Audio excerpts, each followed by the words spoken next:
So how'd I become this accidental trailblazer? Great question. I'd love to tell you.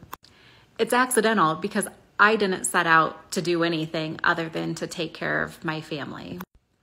Before starting my own business, I was a director of marketing for a really large company in the Midwest.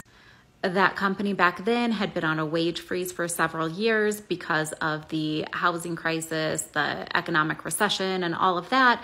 So I was in my entry-level salary probably 6 years into my career.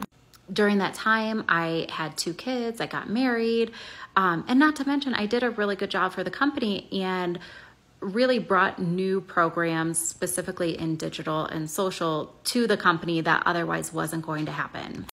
But when I was pregnant with my daughter, my second child, I took my salary, I backed out taxes, I backed out daycare for 2 kids, and I'd make $0 right then and there. Like I remember this hot pink Post-it where I was just kind of doing the rough math.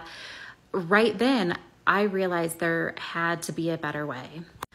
So I started freelancing. So basically I took on a couple clients here and there and just worked during nap times. And for a while, like that worked out really great. And I actually got to bring home some money. It wasn't $0.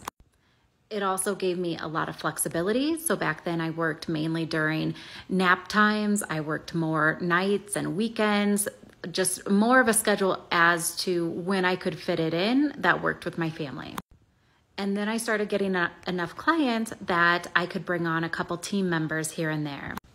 A business mentor told me that in order for me to get big clients, I was going to have to get an office, an in-person office, which meant I was going to have at least like a 2-hour commute each way every day. And I just wasn't into that. And so I have been always looking for, there's gotta be a better way. And so my company has been remote since day one. I find that that helps me attract really great talent. Even before the pandemic, there were people who still needed to be remote for whatever reason. A lot of us are parents. A lot of us need to be off by 3 to pick up our kids, and so I didn't know I was going to be busting through all these rules and all these expectations, but it really amounted to, what can I do? What do I have to offer? What can I give? And I did want to work. I get fulfilled by the work that I do, but I didn't want the extra things. I didn't want the extra gas money, the extra daycare, the extra commute, whatever those things were that didn't feel good. Like I just always go back to committing to what I know and what I value.